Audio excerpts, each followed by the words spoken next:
Programme में खुशामदीद नाज़रीन, मैं असदुल्ला खान हूँ। आज मरीम नवाज़ ने इस्लामाबाद हाईकोर्ट में पेशी के बाद मीडिया टॉक की, जिस पर उन्होंने हुकूमत पर खूब तनकीद की है।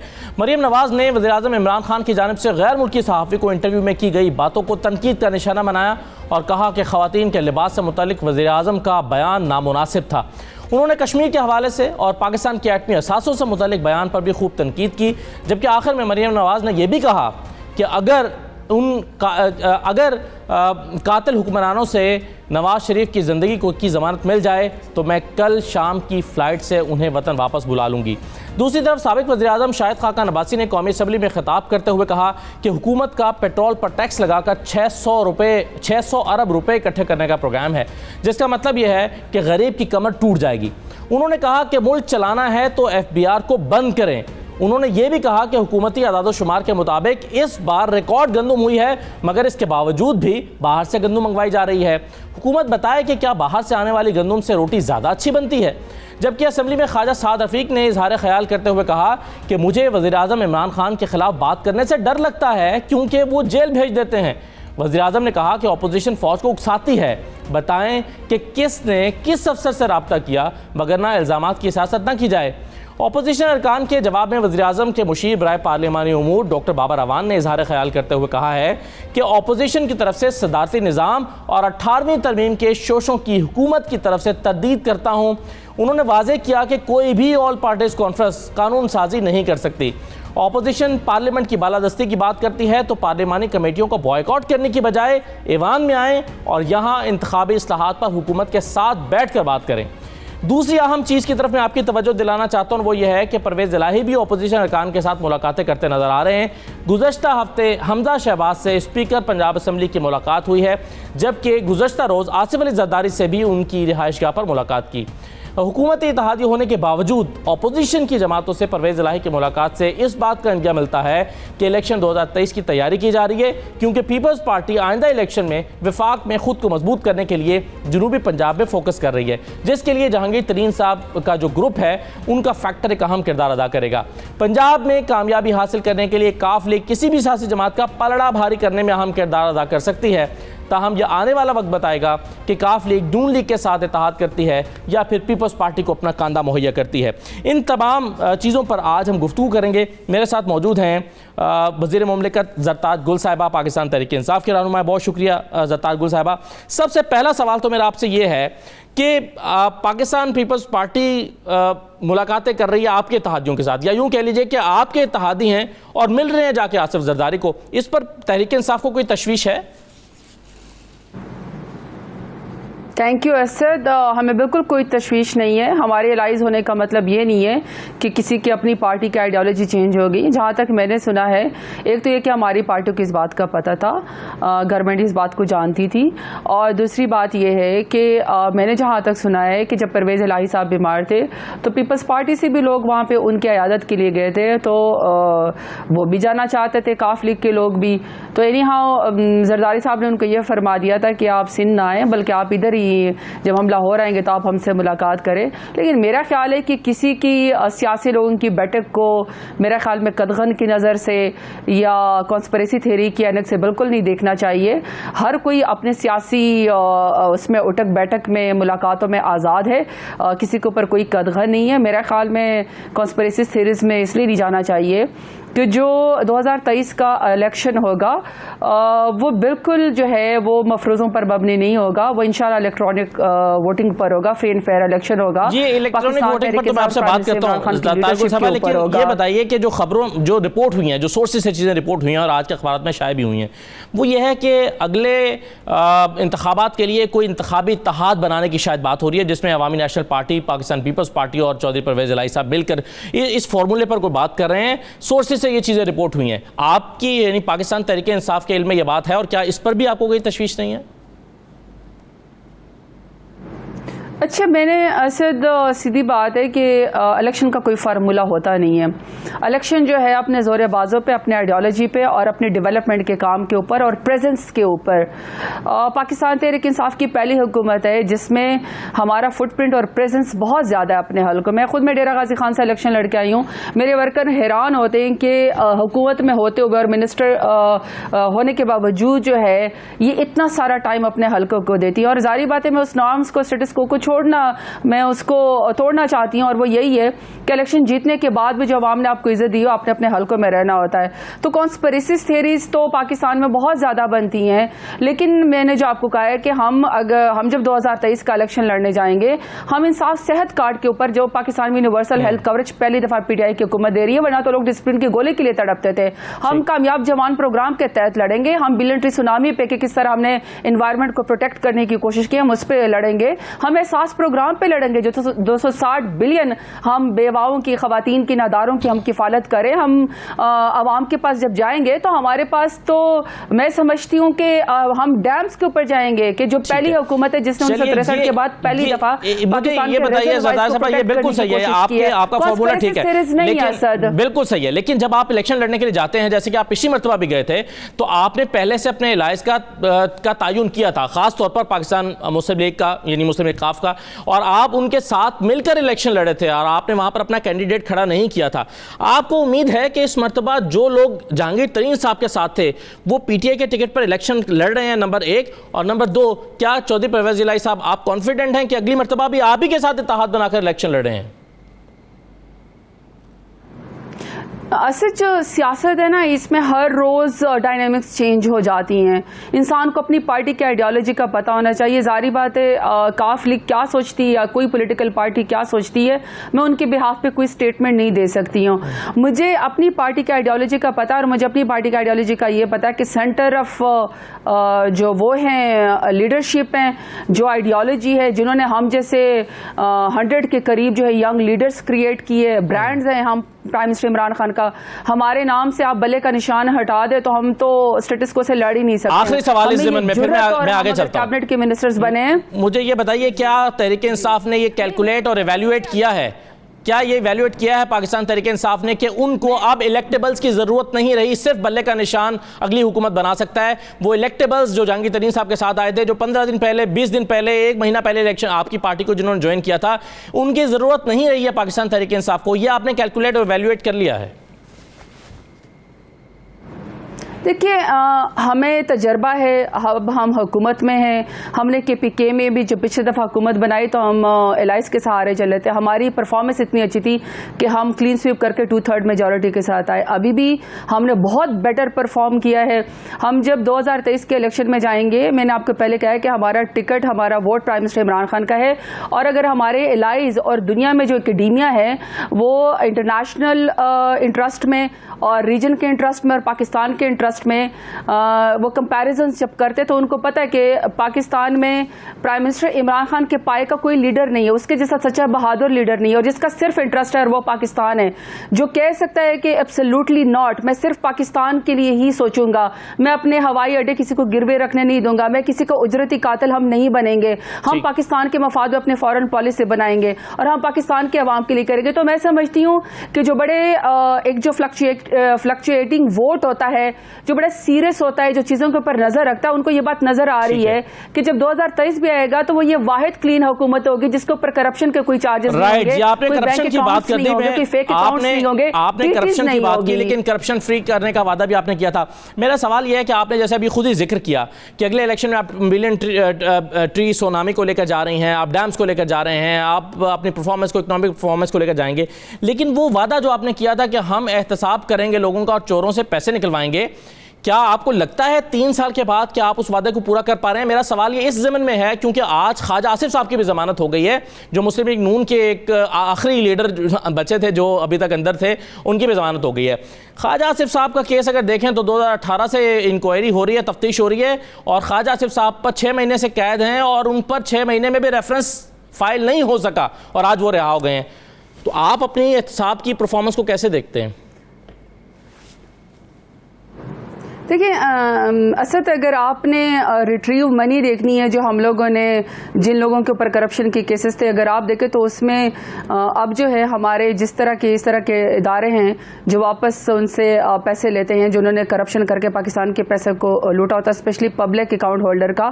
तो उसमें तो अगर आप देखें तो मेरे ख्याल में 450 बिलियन के करीब जो है ये पाकिस्तान में पहली दफ़ा हुआ है कि इस तरह के लोगों से पैसे वापस हो गए। जारी बात है, वाइट कॉलर क्राइम जो है वो कोई ये शहबाज शरीफ साहब से, नवाज शरीफ साहब से, हमजा से, राना सनाउल्लाह से, अहसन इकबाल से, शाहिद खाकान अब्बासी से, किससे निकलवाए हैं पैसे? मैं वही कह रही हूँ कि देखिए असद, वाइट कॉलर क्राइम जो है, हमारा काम है करप्शन की निशानदही करना, हमारा काम है उसको नैब को देना, नैब का काम है इन्वेस्टिगेट करना, कोर्ट्स के ऊपर हमारा कोई इख्तियार नहीं है। आई एम रियली सॉरी, देखिए कोर्ट्स इंडिपेंडेंट है, अगर वो किसी को जमानत देती है या वापस पकड़ती है, किसी को सजा देती है, तो हम उसकी बात क्यों नहीं कर रहे हैं? जब मैं प्रोसिक्यूशन की बात कर रहा हूँ ना, क्योंकि जब आप लोगों को पकड़ने में किरदार अदा करते हैं या कहते हैं मैं जेल में डालूंगा, तो आपकी मुराद होती है प्रोसिक्यूशन कि हम हुकूमत के तौर पर प्रोसिक्यूशन करेंगे। तो अब जब आप समझ रहे हैं या देख रहे हैं कि लोग आजाद हो रहे हैं, छूट रहे हैं, तो आप समझते हैं कि प्रोसिक्यूशन वीक है आपकी? देखिए असद, 3 सालों में अगर आप नैब के चेयरमैन की अपनी स्टेटमेंट पढ़े तो उन्होंने प्रॉपर ये उनके रिकॉर्ड पे कि उन्होंने 450 बिलियन के करीब रिकवरीज की हैं, और उसमें बड़े लोगों के नाम शामिल है, प्ली बार गेंस वालों के भी नाम शामिल है, सिंध में बड़े लोगों के नाम शामिल है। कोई एक नाम बता सकती हैं? जिन लोगों के आपने मुझे नाम गिनवाए हैं, जो जारी बातें, जी मैं वही आपको कह रही हूँ। नहीं, वो तो आप जारी बातें नैब की उसमें चले जाएं, जो उनके नैब के चेयरमैन ने जो स्टेटमेंट दिए हैं, आपको वहां से रिकॉर्ड मिल जाएगा कि किस किस ने प्ली बार गेन किया और किस किस से पैसे। क्या नवाज शरीफ की जायदाद को जो है वो नीलाम नहीं किया गया पिछले दिनों? जब ये है ना कि आखिरकार हमने कब्जा माफिया से जो है पंजाब के अंदर हमने पाकिस्तान के जो है वो चाहे वो जंगलात की जमीन थी, चाहे वो औकाफ की जमीन थी, हमने वो छुड़वाए कब्जे। तो इसका मतलब ये कि कन्विक्शन रेट बेहतर हुआ है, इदारे इंडिपेंडेंट हैं, अपना परफॉर्मेंस दे रहे हैं। लेकिन जिन लोगों का आपने मुझे नाम दिया, चाहे शहबाज शरीफ है, चाहे ख्वाजा आसिफ है, चाहे ये जो भी हैं, जितना मर्जी किसी को जमानत मिल जाए, जमानत का मतलब ये तो नहीं है कि उससे फर्द जुर्म खत्म हो गया। आखिर शहबाज शरीफ को ये जवाब तो देना पड़ेगा ना कि 1990 में 27 लाख की टोटल शहबाज शरीफ तब जवाब देंगे ना जब उनका ट्रायल चल रहा होगा। क्या आपके इल्म में है कि मार्च से लेकर अब तक शहबाज शरीफ का ट्रायल नहीं चल रहा? लाहौर में जो नैब अदालतें थी जिसमें उनका ट्रायल चलता था, उन पर ताले पड़े हैं। क्या आपके इल्म है कि शहबाज शरीफ साहब जो हैं उनके जजेस ट्रांसफर हुए थे और लॉ मिनिस्ट्री ने दोबारा जजेस को अपॉइंट नहीं किया, जो रिकमेंडेशंस आई थी उसको उन्होंने प्रूव नहीं किया? और क्या आपके इल्म में है कि राना सनाउल्लाह साहब जो हैं उन पर फर्द जुर्म आयद नहीं हो सकी अभी तक 2 साल में? देखिए जारी बात है असद, में कोर्ट्स के कन्विक्शन या कोर्ट्स की सजाओं के बारे में मैं तो कोई स्टेटमेंट नहीं दे सकती हूँ। कोर्ट्स आज़ाद हैं, वो जब अपने फैसले करें, हम किसी को इंटरफेरेंस तो करते ना, हम किसी के लिए फ़ोन करते हैं, हमारे एहतसाब सबके लिए बराबर है, चाहे हमारी पार्टी के लिए, स्टेक होल्डर्स के लिए हो, चाहे किसी के लिए हो। मेरा सिर्फ आपको स्टेटमेंट ये है कि कन्विक्शन रेट बेहतर हो गई है, पैसे वापस आना शुरू हो गए हैं, लेकिन किसी की जमानत का मतलब ये नहीं कि किसी के ऊपर फर्द जुर्म खत्म हो गई है और मुजरिम नहीं है।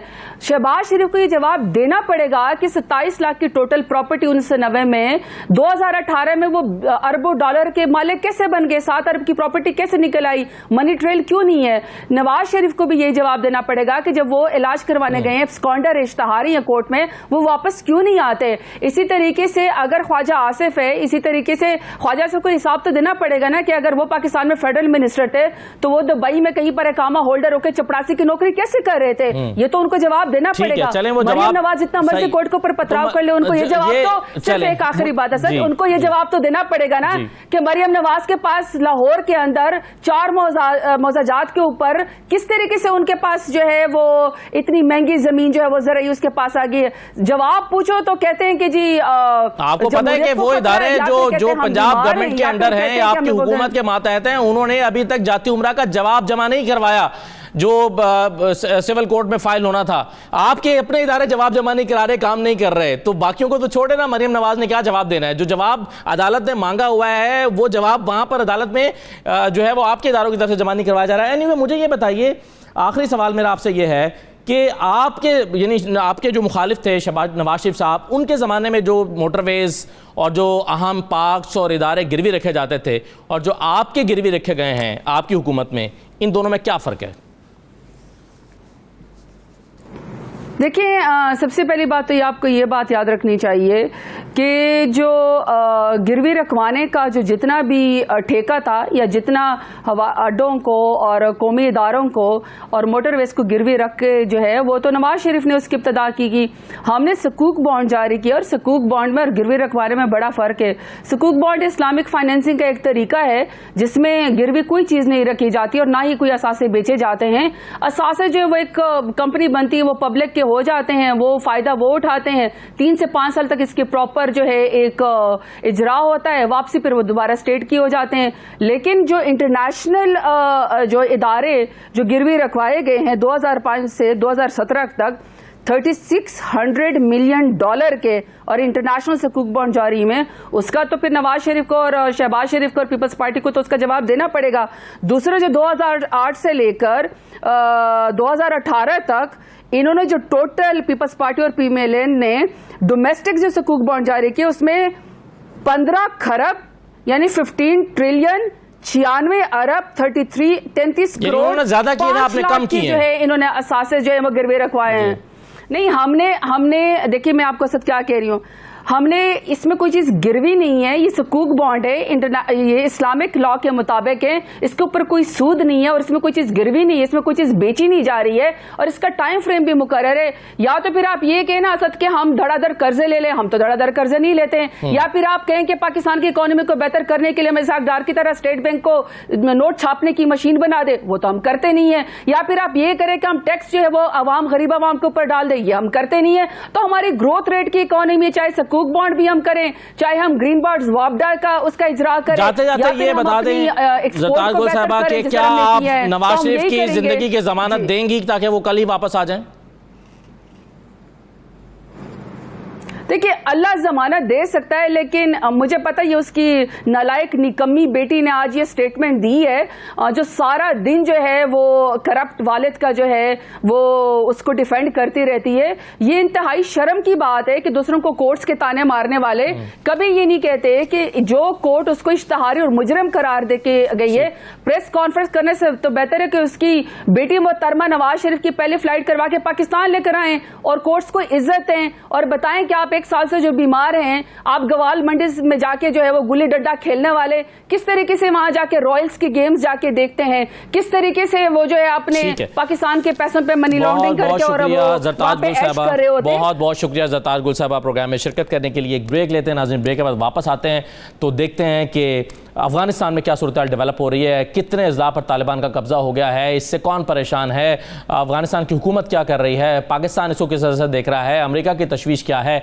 एक ब्रेक लेते हैं जी, ब्रेक के बाद वापस आते हैं।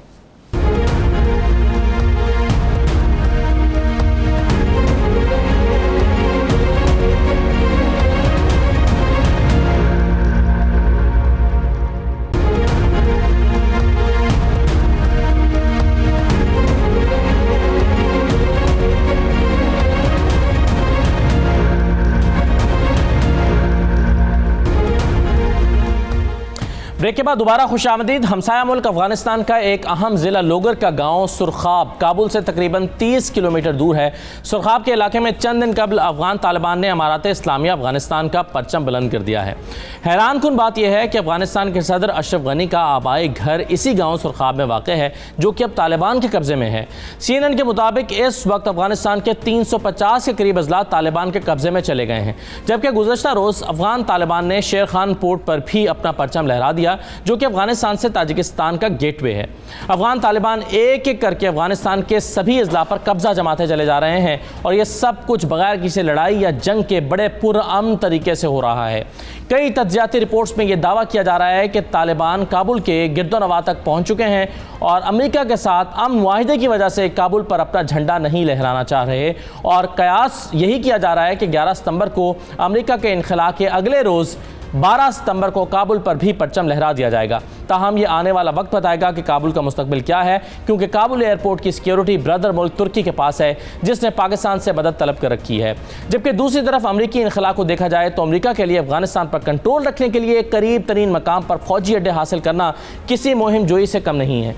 अमेरिका की पहली नज़र पाकिस्तान पर थी, मगर वज़ीर-ए-आज़म इमरान खान ने दो टोक और वाशगाफ अल्फाज में फ़ौजी अड्डे देने से इनकार कर दिया। कुछ अर्सा कबल जब CIA चीफ पाकिस्तान आए तो उनसे मिलने से भी वज़ीर-ए-आज़म ने इनकार कर दिया था। गैर मुल्की सहाफ़ी को इंटरव्यू देते हुए वज़ीर-ए-आज़म इमरान खान ने कहा कि हम अमन का हिस्सा तो बन सकते हैं मगर लड़ाई का हिस्सा नहीं बन सकते, क्योंकि अगर हमने अमेरिका को फ़ौजी अड्डे दिए तो अफ़गानिस्तान में इख्तिताम को पहुँचने वाली जंग एक मरतबा फिर शुरू हो जाएगी। पाकिस्तान पहले ही 70,000 के करीब जाने दहशतगर्दी के खिलाफ जंग में कुर्बान कर चुका है और इस वक्त किसी भी दहशतगर्दी का पाकिस्तान मुतहम्मिल नहीं हो सकता। लिहाजा अफगानिस्तान में अमन कायम करने के लिए तो पाकिस्तान पार्टनर बन सकता है, लेकिन किसी भी किस्म की जंग में हिस्सा लेने के लिए पाकिस्तान तैयार नहीं है। इस सारी सूरत हाल पर बात करेंगे कि अब अफगानिस्तान का मुस्तकबिल क्या है, वहाँ क्या होने जा रहा है, तालिबान की हुकूमत क्या कायम हो रही है और उसके बाद जो कुछ होगा उसका मंजर क्या होगा। इस सारी सूरत हाल पर हम गुफ्तगू करेंगे। हमारे साथ सीनियर तज्ज़कार और अफगान उमूर के माहिर रहीमुल्लाह यूसुफज़ई साहब मौजूद हैं। बहुत शुक्रिया रहीमुल्लाह यूसुफज़ई साहब। पहला सवाल तो मेरा आपसे सर ये है कि तालिबान का यूं बहुत सारे अज़ला पर कब्ज़ा कर लेना ये तवक्को के ऐन मुताबिक है या तवक्को के ख़िलाफ़ है?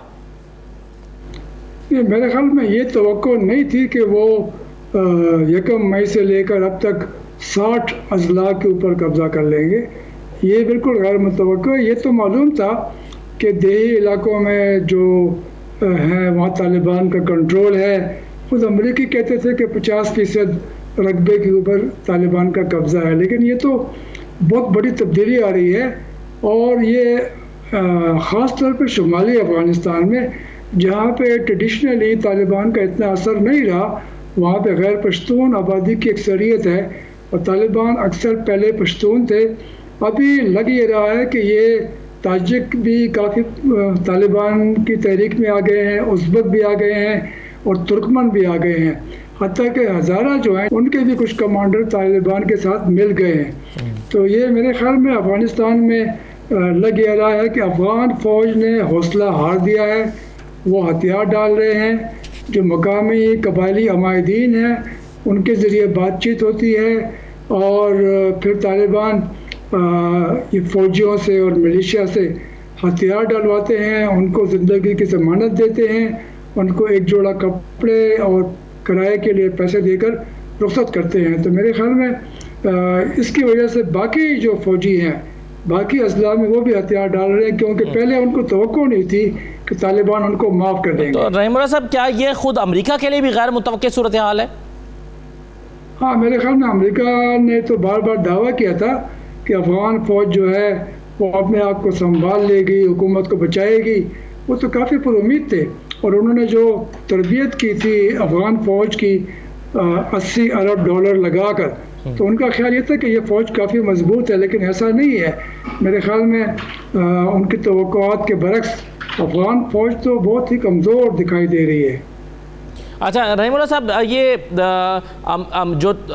जो बाइडन का पाकिस्तान को नज़रअंदाज करना, इस पर अमरीकी सेनेटर्स के बयान सामने आ रहे हैं और ख़ास तौर पर जो लिंडसे ग्राहम है उन्होंने ये कहा कि पाकिस्तान से बात ना करना जो बाइडन का अभी तक, ये एक बहुत ख़तरनाक बात है और बड़ी तबाही की बात है। आप कैसे देख रहे हैं जो बाइडन अभी तक पाकिस्तान को, इमरान खान साहब से उन्होंने अभी तक बात भी नहीं की फ़ोन पर, क्या वो पाकिस्तान को इसका एक अहम फरीक नहीं समझता या पाकिस्तान का किरदार अहम नहीं समझता या वो नाराज़ है अमरीका फ़ौजी अड्डे ना देने पर? क्या वजह हो सकती है? मेरे ख्याल में इंडिया फिर उनके लिए बड़ा है। इंडिया उनका साथी बनने जा रहा है चीन के ख़िलाफ़, चीन के ख़िलाफ़ घेरा तंग करने के लिए। फिर जो ऑस्ट्रेलिया है, जापान है, फार ईस्ट के ममालिक हैं, तो वहाँ उनकी तवज्जो बहुत है। पाकिस्तान की अहमियत अमेरिका के लिए अफ़गानिस्तान के हवाले से थी। चूँकि अमेरिकी फ़ौज अफ़गानिस्तान से निकल रही है तो उनके लिए पाकिस्तान की अहमियत भी कम हो जाएगी। लेकिन अगर अफ़गानिस्तान को उन्होंने आइंदा के लिए महफूज रखना है या वहाँ से फिर कोई अमेरिका के ऊपर हमला ना हो जाए, तो फिर उनके लिए ज़रूरी है कि वो पाकिस्तान का ताउन हासिल करें। सही। पाकिस्तान के ताउन के बगैर उनको खतरात जो है दरपेश होंगे। अच्छा, और सही। उनके लिए काफ़ी मुश्किल पैदा होगी। रहीमुल्लाह साहब, आप अगर तालिबान का इस तरह से बढ़ता हुआ असर और रसूख देख रहे हैं और मुस्तकबिल में ये ज़ाहिर है और बढ़ जाएगा और एक तरह से उनकी हुकूमत कायम हो जाएगी, तो आप 90s का जो अफ़गानिस्तान था उससे अब के अफ़गानिस्तान को, आइंदा चंद महीने के बाद का जो अफ़गानिस्तान है, उसको कैसे मुख्तलिफ देखते हैं? देखिए, पहली बात तो ये है कि मेरे ख्याल में तालिबान को भी सोचना चाहिए कि अगर वो ज़ोर से कब्ज़ा कर लें और अपनी हुकूमत बनाएं और उसमें किसी और को हिस्सा भी न दें, तो उनके लिए बड़ी मुश्किल हो जाएगी। कोई भी मुल्क, हत्ता कि पाकिस्तान भी उनकी हुकूमत को तस्लीम नहीं करेगा। पिछली बार तो फिर भी 3 मुल्कों ने तस्लीम कर लिया था, पाकिस्तान, सऊदी अरब और UAE ने। इस बार कोई भी उनकी हुकूमत को तस्लीम नहीं करेगा। गैर मुल्की इमदाद भी ख़त्म हो जाएगी और वहाँ पे जो इनके मुखालिफिन हैं तो उनको भी कई मुल्कों से मदद मिलेगी और वो तालिबान के ख़िलाफ़ जंग करेंगे। तो मेरे ख़्याल में अच्छा और पायदार हल तो यही है कि ठीक है, तालिबान की फ़ौजी क़ुव्वत ज़्यादा है, उनको उस हिसाब से हुकूमत में हिस्सा मिलना चाहिए, लेकिन बाकी लोगों को भी हुकूमत में शामिल करना चाहिए और कोई सियासी हल अभी भी उसके लिए कोशिश होनी चाहिए। लेकिन ये है कि अभी ये जो सूरत हाल तब्दील हुई है तो जो उनके मुखालिफ फरीक है वो बहुत कमज़ोर है और तालिबान ही अपनी शराइत मनवाएंगे। अमेरिका को भी मजबूरन तालिबान के साथ मिलकर काम करना पड़ेगा। अमेरिका तो सोच रहा है कि वो फिर से बमबारी करे और अफगान हुकूमत को बचाए, काबुल शहर को बचाए, लेकिन ये सिर्फ फ़िज़ाई हमलों से ये काम नहीं होगा।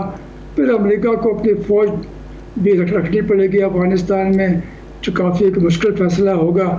तो मेरे ख्याल में अभी भी ये जो आपने कहा कि अमेरिका को अपनी फ़ौज रखनी पड़ेगी, अब पेंटागन ने ये इंदिया दिया है कि वो इनखला का जो की रफ्तार है उसको सुस्त कर देंगे इस सिचुएशन को देखते हुए। जैसे कि आपने कहा कि उनके लिए गैर मुतवक्के था, तो इससे क्या फ़र्क पड़ेगा अगर वो इनखला तो बहरहाल उनको करना है, या वो ये सोच रहे हैं, टाइम ले रहे हैं कि हम अब मुकम्मल तौर पर इनखला ना करें? क्योंकि वो ये कह रहे हैं कि इनखला की तारीख तो वही है, यानी 11 सितंबर की तारीख तो उन्होंने दे दी है। कहते तारीख तो वही होगी, वही है, लेकिन जो हम ज़रा जल्दबाजी कर रहे हैं तो वो ज़रा उसको हम रास्ता कर लेंगे। यानी पहले कहा जा रहा था कि शायद जुलाई में सारी इनकी फ़ौज निकल जाएगी, न सिर्फ अमेरिका की बल्कि जो बाकी उनके नेटो के इत्तेहादी हैं वो भी निकल जाएंगे, और जो कुछ 7-8 हज़ार प्राइवेट कंट्रैक्टर्स हैं, किराए के फ़ौजी हैं, तो सब निकल जाएंगे। सही है। अच्छा, आखिर में सर ये बता दीजिएगा कि पाकिस्तान का पॉइंट ऑफ कंसर्न क्या होगा इस सारी सूरत हाल में? ये सूरत हाल आपने जैसे कहा गैर मुतवक्के है, पाकिस्तान की स्ट्रेटजी क्या होगी और क्या होनी चाहिए? देखिए, पाकिस्तान ने तालिबान से बार बार कहा कि आप जंग बंदी करें, मुज़ाकरात के ज़रिए मसला हल करें, अपने मुतालबात मुज़ाकरात की मेज़ पर मनवाएं, लेकिन तालिबान नहीं माने। तालिबान अब पाकिस्तान की भी हर बात नहीं मानते और वो ज़ाहिर है अपने मफाद में जंग कर रहे हैं 20 साल से।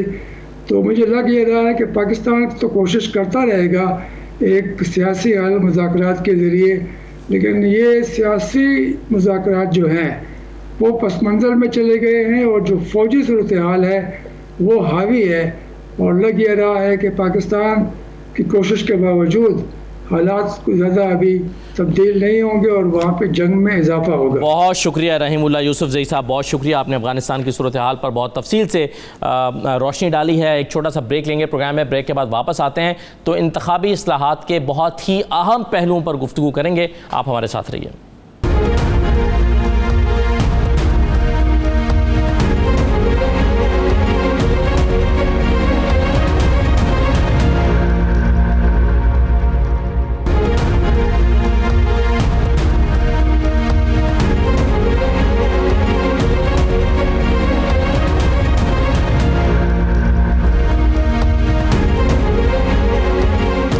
ब्रेक के बाद दोबारा खुशामदीद कहते हैं। मुल्क में इंतखाबी इस्लाहात का मामला मुसलसल तनाज़े का शिकार है। अपोजिशन जमातें और इलेक्शन कमीशन दोनों इंतखाबी तरमीमी बिल पर अपने अपने तहफ़्फ़ुज़ात का इज़हार कर रही हैं, जबकि दूसरी तरफ हुकूमत भी इंतखाबी इस्लाहात के बिल पर अपने मौक़िफ़ से पीछे हटने के लिए तैयार नहीं है। हुकूमत दो टोक अंदाज में अपना मौक़िफ़ दे चुकी है कि आइंदा इंतखाबात को शफ़ाफ बनाने के लिए इलेक्ट्रॉनिक वोटिंग ज़रूरी है और इसके लिए जो कानून साजी की गई है वो वापस नहीं होगी। वो ज़रा ये भी मौक़िफ़ देते नज़र आ रहे हैं कि अपोजिशन जमातें इसलिए इंतखाबी इस्लाहात की मुखालफत कर रही हैं क्योंकि वो समझते हैं कि ओवरसीज़ पाकिस्तानियों को वोट का हक देने के बाद उनकी पहली तरजीह PTI होगी, जबकि दूसरी तरफ अपोजिशन जमातें इल्ज़ाम लगा रही हैं कि हुकूमत ने इंतखाबी इस्लाहात के लिए पार्लियामान को बाईपास किया है और इन बिल्स की आड़ में हुकूमत इलेक्शन चोरी करना चाहती है। गुज़श्ता रोज़ कौमी असम्बली के इजलास में वफाकी वज़ीर फवाद चौधरी ने अपोजिशन जमातों को इंतखाबी और अदालती इस्लाहात समेत मुख्तलिफ उमूर पर हुकूमत के साथ बैठने की दावत दी, लेकिन शाम को की गई अपनी प्रेस कॉन्फ्रेंस में वफाकी वज़ीर फवाद चौधरी अपोजिशन जमातों पर तनकीद करते नजर आए। फवाद चौधरी ने कहा कि अपोजिशन जमातें बैरून मुल्क मुकीम पाकिस्तानियों को इंतखाबात से बाहर रखना चाहती हैं और अपोजिशन की तरफ से बुलाई गई APC पार्लियामान को कमज़ोर करने की साजिश है। फवाद चौधरी ने इस प्रेस कॉन्फ्रेंस में इलेक्शन कमीशन को भी हाड़े हाथों लिया और तनकीद करते हुए कहा कि अगर इलेक्शन कमीशन ने सियासत करनी है तो अपनी जमात बना ले।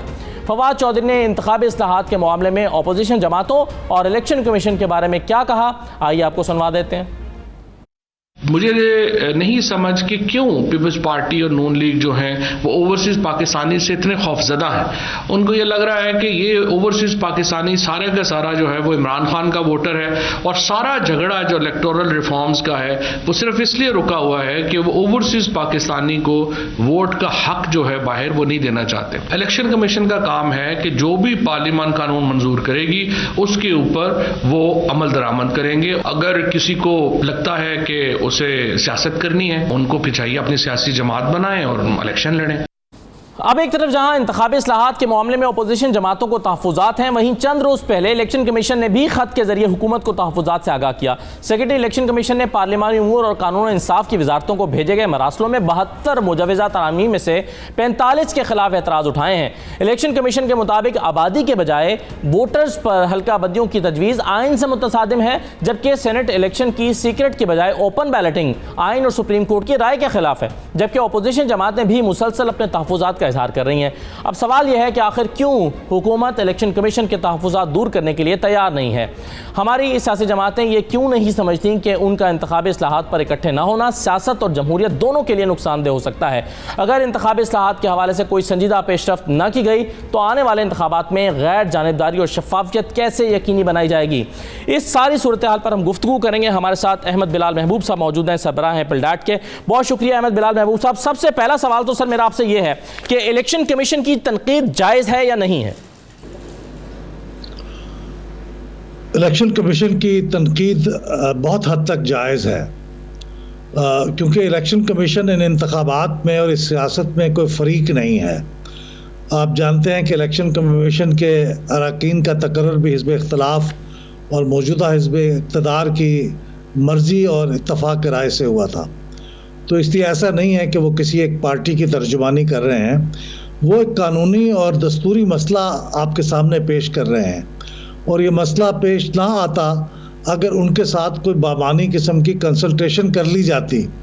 साबका अदवार में भी जब इलेक्शन के अंदर कवानीन में तरमीम हुई तो इलेक्शन कमीशन के साथ बहुत गहरा और मुसलसल राब्ता रहता था और उनकी राय ली जाती थी। उसके नतीजे में फिर जब अमेंडमेंट्स हुई तो उसके नतीजे में कोई प्रॉब्लम नहीं हुआ फिर कम से कम कानूनी तौर पे।